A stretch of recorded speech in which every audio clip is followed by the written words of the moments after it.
Hi friends, this is Swapna. Welcome back to our channel smart Telugu house wife. ఎలా ఉన్నారు? అందరూ బాగున్నారా? So early morning ఉదయాన్నే లేచాము, చక్కగా ఇంట్లో పనులన్నీ అయిపోయినాయి. ఇప్పుడు కుకింగ్ పని ఒక్కటే ఉంది. కానీ ఈ ఉదయాన్నే సూర్యరశ్మిని చూడందే నేను డే అయితే స్టార్ట్ చేయను. చక్కగా ఇంట్లోకి చూసారా ఎంత బాగా సన్లైట్ వస్తుందో. ఇంకేముంది, ఎండాకాలం వచ్చేసింది. ఇంకా ఇన్నాళ్ళు చలి చలి అన్నాము, ఇంక ఇప్పుడు వేడి ఎక్కువైపోతుంది. సో బెడ్షీట్స్ కూడా ఈరోజు తీసేసి మొత్తం అన్నీ వాషింగ్కి వేసేసి ఆరేసాను. అండ్ ఇంట్లో పనులన్నీ అయిపోయినాయి. ఇప్పుడు కిచెన్లో కుకింగ్ వర్క్ మాత్రమే ఉంది. సో ముందు నేను నా కోసం బ్రేక్ఫాస్ట్ చేసుకోవాలి. అండ్ ఒక కీరా కూడా కట్ చేసి పక్కన పెట్టేశాను. సో మన కిచెన్ రొటీన్ చూసేద్దాం రండి. ఈ మూట రాగులు అంతకుముందు మనం క్లీన్ చేసి పిండి పట్టించుకున్నాం కదా, అది అయిపోయింది. సో మళ్ళీ రాగుల్ని నైట్ అంతా నానపెట్టేసేసి చక్కగా మూట కట్టి ఉంచాను. మొలకొస్తే ఓకే, లేదంటే ఒక 1 డే చూసేసి మంచిగా ఎండబెట్టేసి రాగి పిండి పట్టించేసేయడమే.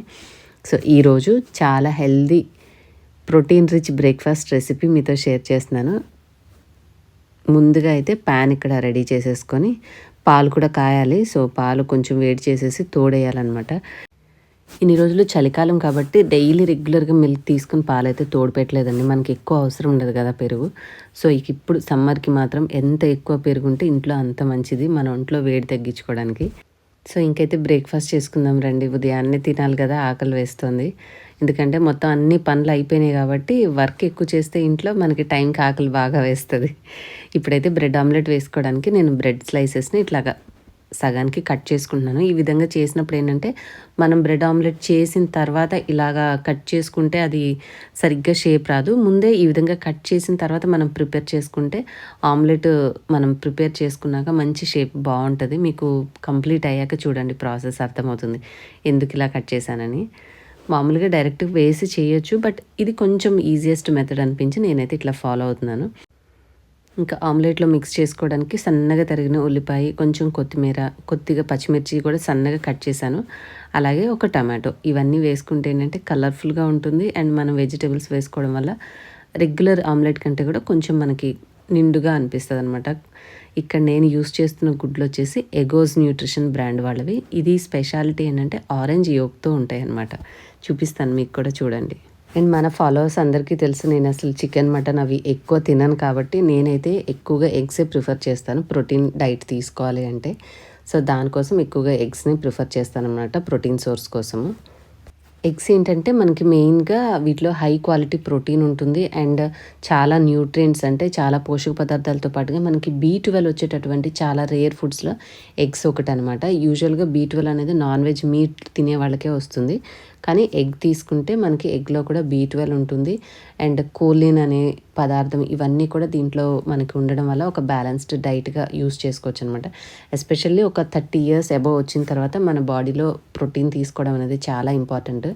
ఎవ్రీడే మీల్స్లో తినాలి అంటారు కానీ మ్యాక్సిమం మన South Indian meals more protein బేస్గా ఉండవు. కాబట్టి ఒక ఎగ్ని యాడ్ చేసుకోవడం వల్ల మనం ఆ ప్రోటీన్ అనేది బ్యాలెన్స్ చేసుకోవచ్చు అనమాట, మిగతా ఏ ఐటమ్స్ ఉన్నా లేకపోయినా.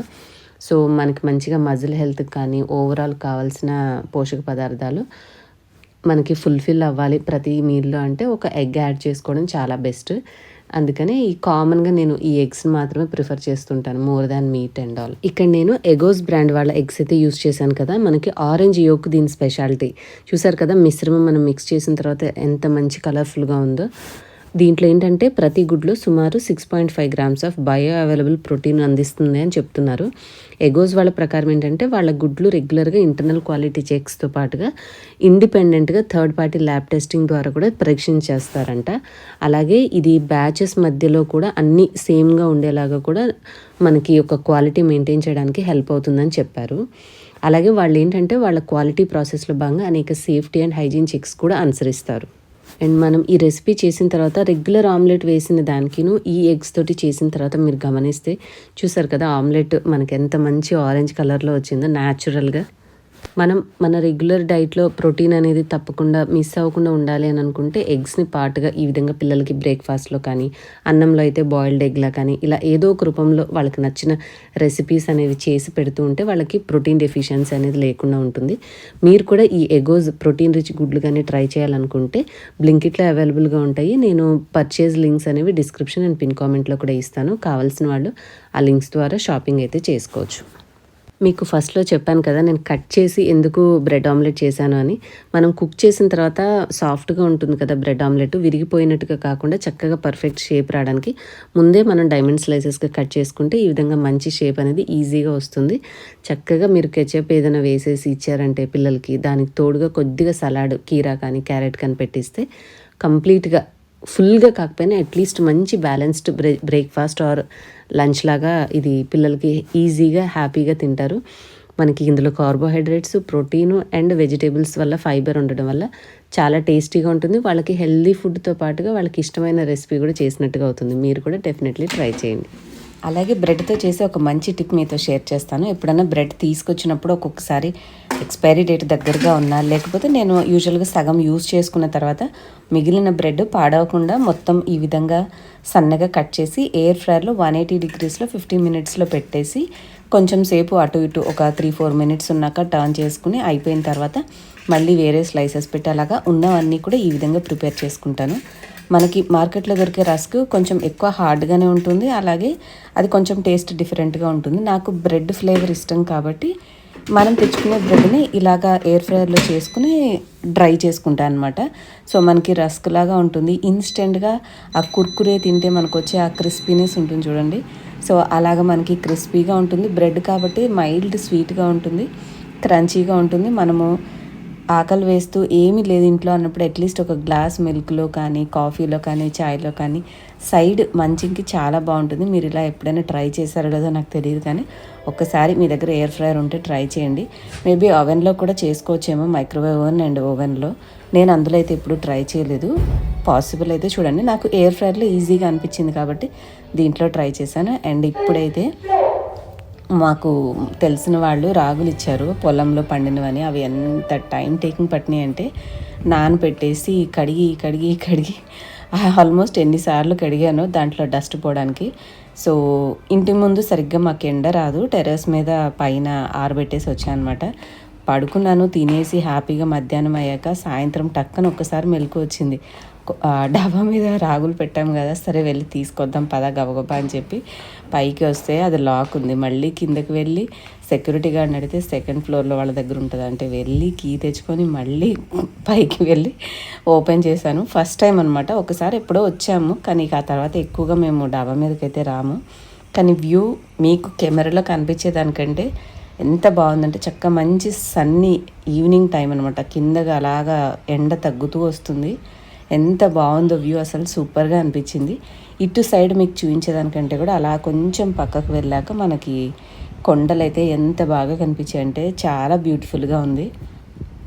టాప్ ఫ్లోర్లో ఉంటే మనము మాటిమాటికి రావచ్చు. ఐ థింక్ మేము అందరం రావడానికి అలౌడ్ లేదనుకుంటా. ప్రతిసారి వెళ్ళినప్పుడు కీ తెచ్చుకొని వెళ్ళి రావాలి. సో వాటికే అవి ఎండాలంటే నేను 3-4 రోజులు కష్టపడాలి. దానికంటే ఒక్కసారి డాబా మీద వేసామంటే ఎండ ఎంత బాగా వస్తుందంటే ఆల్మోస్ట్ 11 o'clock 10 o'clock సరిగ్గా గుర్తులేదు, ఉదయమే ఎండబెట్టేశాను. పూర్తిగా ఎండిపోయి ఉంటాయి ఈ పాటికి. ఇంకా చూడండి సాయంత్రం 5 అవుతుంది, ఫుల్ ఎండగానే ఉంది. సో తీసుకొని వెళ్ళేసి రాగులు పట్టించేసుకుంటే మనకి ఎవ్రీడే రెసిపీస్లో రాగులు తెలిసిందే కదా. ఇప్పుడు సమ్మర్ ఇంకొంచెం అంబలిలాగా చేసుకుంటే ఒంటికి చల్లగా ఉంటుంది. అలాగే రాగి ముద్ద చేసుకోవచ్చు. ఇక ఏదైనా జావ చేసుకోవడానికి అన్నిటికీ బాగుంటుంది కాబట్టి పిండి ఇంపార్టెంట్ కదా. సో ఆల్మోస్ట్ ఒక 2 kgs ఉంటాయేమో. మొత్తం అన్నీ కూడా కడిగేసి బాగా ఆరిన తర్వాత చూసి పైన ఆరవేసి వచ్చాను. ఇక అవి తీసుకొని ఇంటికి వెళ్ళాలి. ఇక మా హస్బెండ్ వస్తే అట్లా ఫ్లోర్ మిల్ మాకు దగ్గరలోనే ఉందిలేండి. లక్కీగా ఈ ఇంటికి అయితే మాకు పిండి పట్టించుకునేది వెతుక్కోవాల్సిన అవసరం లేదు, చక్కగా దగ్గరలోనే ఉంది. చూసుకొని వెళ్ళేసి పట్టించుకుని వస్తాము. ఇలా టెర్రస్ మీద నాకు తెలిసి మేము నర్సరావుపేటలో ఉన్నప్పుడు తీసేదాన్ని ఎప్పుడన్నా. ఈ ఇంటికి వచ్చాక ఇదే ఫస్ట్ టైం అనమాట. నాకు ఇలా తీస్తుంటే సేమ్ అక్కడ ఇంటి దగ్గర ఉన్న ఫీలింగే అనిపించింది డాబా మీద. సేమ్ అగోండి రాగులు ఎండుతూ ఉన్నాయి. ఇంక ఇవి తీసుకొని నేను కిందకైతే వెళ్ళిపోవాలి. ఎందుకు ఎక్కువసేపు, మనం ఒక్కడమే ఉన్నాం. జనరల్గా వచ్చి వెళ్ళే ఫ్లోటింగ్ ఉన్నదైతే మనకేమో అనిపించదు, కానీ కీ తీసుకొని వచ్చి మళ్ళీ వాళ్ళకి ఇచ్చేయాలి కదా. సో ఇక ఇవి తీసుకొని బయటకు వచ్చాక లాక్ వేసేసి మళ్ళీ ఎవరి దగ్గర తెచ్చామో వాళ్ళకి ఇచ్చేసి ఇక ఇంటికి వెళ్ళిపోవాలి. సో మంచిగా ఎండిపోయినాయి, గలగలలాడుతున్నాయి. కానీ రాగులు చిన్నగా ఉంటే కానీ నోట్లో వేసుకుంటే అబ్బో భలే రాళ్ళు నమిలినంత సౌండ్ వస్తుంది. సో అదేనండి ఇవాళ సింపుల్ వ్లాగ్. మీకు ఇందాక చూపించినటువంటి డీటెయిల్స్ ఏమైనా ఉంటే అన్నీ కూడా డిస్క్రిప్షన్ పిన్ కామెంట్లో ఉంటే చెక్ చేయండి. ఈ చిన్న వ్లాగ్ నచ్చితే లైక్ చేసి షేర్ చేసి సబ్స్క్రైబ్ చేసుకున్న వాళ్ళు సబ్స్క్రైబ్ చేసుకోండి. Thank you.